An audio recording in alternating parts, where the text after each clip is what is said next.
Just a couple of days away from celebrating Cinco de Mayo, and Howard making up a party with Fiesta pull-apart bread.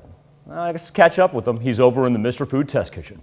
Cinco de Mayo is only a couple days away, and while I love tacos as much as the next person, I thought I'd shake things up with something that's new, that's bursting with Tex-Mex flavor.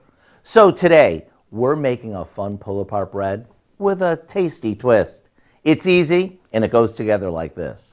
The next time that you're at the store, pick up a round, crusty sourdough or hearty white bread, like this one. Then, using a serrated knife, make cuts 2 inches deep, roughly an inch apart. Turn the bread and then repeat that one more time so you end up with a crisscross pattern. Now we mix cream cheese with a bit of taco seasoning, a can of chopped green chilies, some cilantro, and a good amount of shredded Mexican cheese blend. We spread this into the slits, making sure that there's plenty of cheesy goodness in every bite.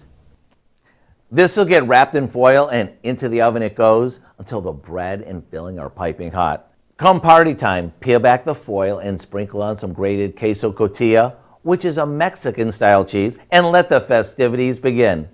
As you pull apart the crusty bread, out comes the cheesy filling. To get the recipe for our Fiesta pull-apart bread, all you have to do is visit our website. I'm Howard with Kelly in the Mr. Food Test Kitchen, where today we found a fun and festive way for you to say, ooh, it's so good. You can find that recipe along with a lot more good food from the Mr. Food Test Kitchen online. All you have to do is go to our website at KOAMnewsnow.com.